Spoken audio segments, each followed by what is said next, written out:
Hey y'all, wanted to do an overview of this knife right here. This is an Emerson OBS folder. OBS stands for Order of the Black Shamrock. Order of the Black Shamrock is an Emerson created guild that you can join, and you have to subscribe by a certain set of ideals that he sets forth. And basically you just pay 35 bucks to join that, and then you get access to OBS. And what is OBS? OBS is it's a membership that's on the USN website, and you can talk to other OBS members and share pictures, and you can buy and sell OBS folders.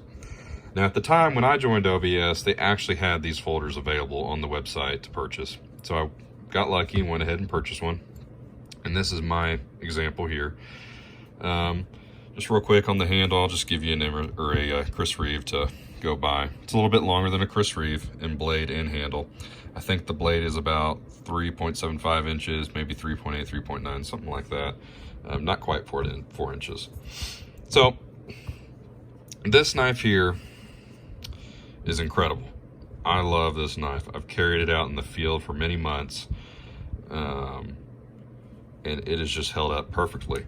What makes this knife different from most other knives is what makes Emerson's different from most other knives. It has a abrupt grind here going down to a chisel edge. So it has a flat coming about halfway down. I don't know if I can get that. It's flat coming about halfway down, and then it's an abrupt edge. Now, not all Emersons are like that. Some have a little bit higher grinds, some have a little bit shorter grinds. But that's just pretty much majority of your Emersons have a pretty stout grind coming down to the edge, and it's a little bit thick behind the edge.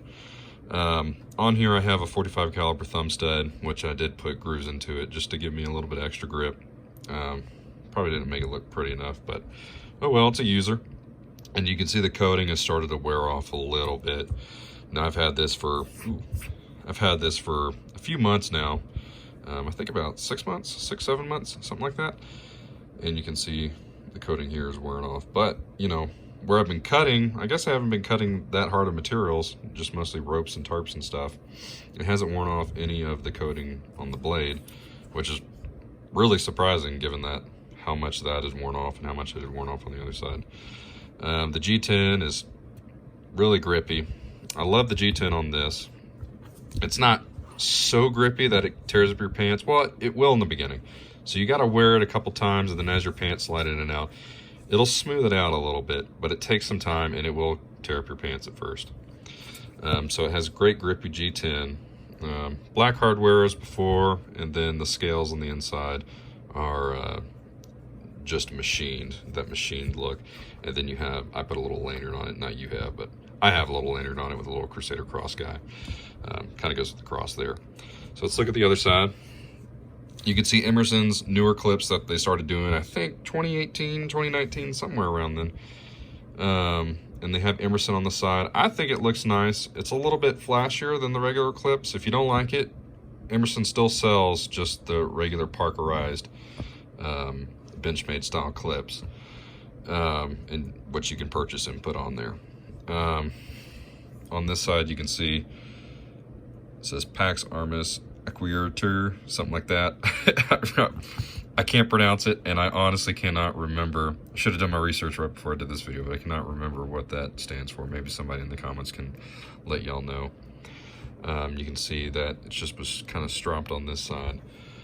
And yeah, no problems with these screws so far. I've taken this clip off before and didn't have these strip out. If you saw my previous video, you know that I had a problem with my screws stripping out on that knife. But coming to this side, you can see a little bit wear here from where I've done some work on the pivot. So one thing that makes this knife, to me, very special, and every Emerson very special, is the washers, the Nylotron washers. I previously worked in the oil field in a really sandy environment around a lot of very corrosive chemicals, around a lot of oils that could get in your knife, get in the action. A lot of mud, water, gunk, whatever. Sweat's the main thing. Getting into your action, getting into all corners of the knife, corroding it, basically destroying any good pocket knife. This knife is one of the few knives that I can go an entire hitch, so 2 weeks, and not have to clean it, not have to switch it out. And what makes it special is the nylotron washers, and is the, you know, the fact that it's a coated blade. It's also a corrosive resistant blade. But sand, I can get sand all in this knife and it'll be insanely smooth. Now, I kind of want to give you all a representation of how smooth this is right now. I mean, just insanely smooth.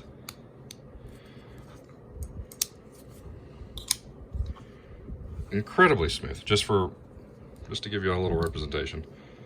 There's a hinder on ball bearings, and here's a Chris Reeve.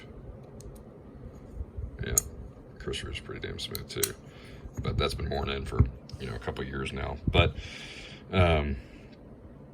so how did it get this smooth? So when you first get an Emerson from the factory right out of box, usually if you've handled one before, you know that it's usually rough as hell. They put some sort of paste with copper in it, something like that, on the washers to wear in on the blade. So whenever I get an Emerson, I will leave that on there for a while and I'll work it. And like on this one, for instance, I left it for a couple months. So I left that stuff on there for a couple months, let it break in the knife as you use it.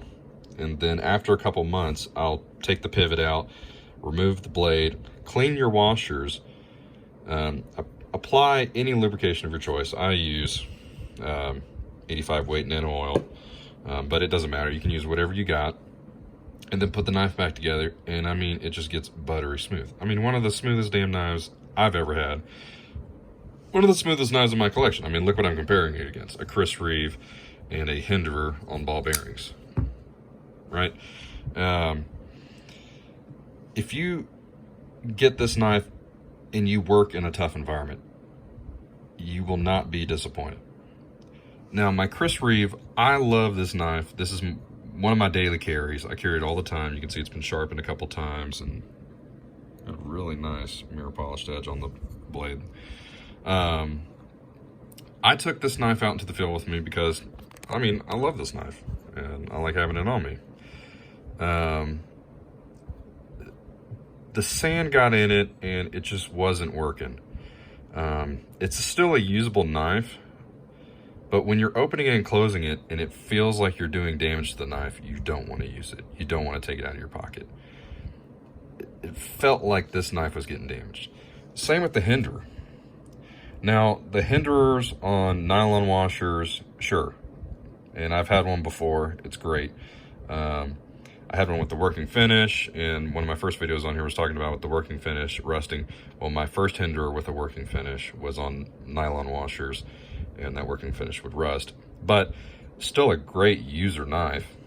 But even that one, when you get in like a pretty sandy environment, you can feel it. And I think it has to do with the clearance between the scale and the blade itself. But I'll probably make a video on that later, just describing what I'm talking about. But so this one, if you look inside here, it has those thick nylotron washers. It allows debris, gunk, and all that to get around there. It's not going to go in the pivot. It's just kind of going to stick around the outside, but it's not going to get caught in between the blade and the scale, right? Like a grain, there's not going to be a big ass, well, there might be, but I've never had a big ass grain of sand get in there and start scratching up the side of the blade. And if I took this blade out and showed you the side, you're not going to see any scratches in the finish around the blade.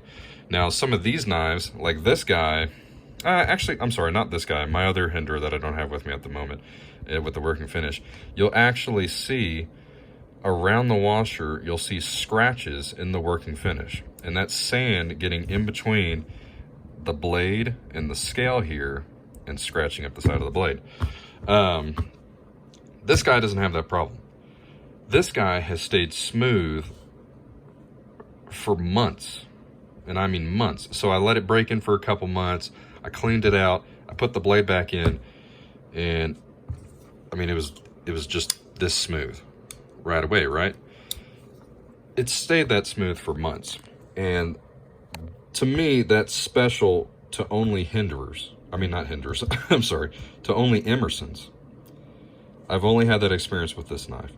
So that that makes me just in love with Emerson's in the first place. On top of that, I love the grind on these OBS folders. It's kind of it's a recurve, but it's not a very deep recurve like Hinder's, or I keep saying Hinder's, Emerson's usually use. It's just kind of a very, I don't know how to describe that, but you know what I mean. It's not this guy. It's not this huge S curve like that.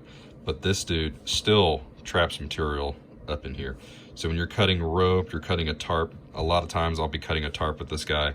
The tarp material will get caught right here, and I can just cut for days through that tarp. This is a 154 cm blade, like most Emerson's, and it has stayed relatively sharp. I mean, right here it's a little bit duller than back here. But for a 154 cm, it's a great worker steel. If I ever needed to touch this up, I can bring just a ceramic rod and touch it up. I haven't had to yet. I probably will after this video, put a nicer edge on it. But I mean, if you just strop it and take care of it, it's gonna last you. I mean, I've used this knife for months now out in the field, and it has been a great worker steel. Same thing with these knives. I mean, obviously this guy, I've put edges on it because it just looks beautiful with a mirror polished edge. And then this guy, I haven't had to put an edge on it yet, but it's 20 CV, so it'll last a while. Just a great knife, guys. Wanted to cover the scales real quick. So you have on this, and a lot of the newer Emerson's, it's stainless steel on the scale side, or the show side, and then it's a titanium lock side. I don't really get it. To me, if just a practical use, I'd want a titanium scale show side maybe to prohibit corrosion, and then maybe a stainless steel lock side so that you don't have lock stick, right? But maybe Emerson has his own reasons why, you know, he wants to have a little bit of lock stick for safety reasons, and then maybe titanium is just that little bit tougher than steel, so he feels safer putting it there. But whatever the reason is, it's still, he probably knows more than me, but, or he does know more than me, but it's just a fantastic knife, guys. It's smooth. It's wonderful to use out in the field. Yeah, you're not, I mean, it's not a kitchen knife. Why are you using your folders in the kitchen? I mean, I have a kitchen knife for the kitchen. I don't know why anybody would use their folders in the kitchen, but if you're going camping, or you're going out in the woods for a hike or whatever, this is still a great knife to take with you. Even cutting up apples, like I was cutting up apples with this guy. It's kind of a wedge, you're kind of wedging your pieces apart, but it's gonna get the job done. But if you do need it, in that instance that you have to save your life, or you have to cut something tough, this is a great knife to have. This is a great knife for being out in the field, out in the worst elements. One of Emerson's slogans is famous in the worst places.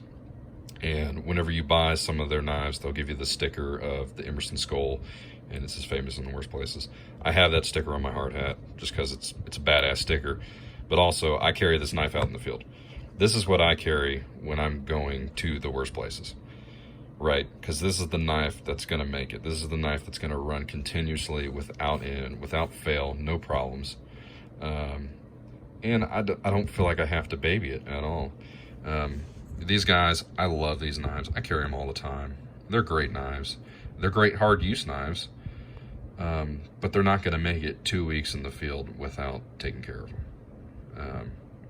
I mean, they'll still be usable knives, but the one problem I have with Emerson's and their ball bearings, it's probably not gonna corrode those ball bearings, but I feel like if I sweat enough in it, eventually there's gonna be some corrosion in there. Hinder working finish always corrodes. If you've ever had any experience with Hinder working finish, you know that that corrodes if you sweat on it just a little bit. Chris Reeves never had any corrosion problems with their blades. Obviously they're stone wash. It's just, it has that smearing effect, right? So there's not a whole lot of porosity going on in this blade, so there's not a chance for sweat to get in there and corrode it. And brass washers, they can corrode. Never had that problem.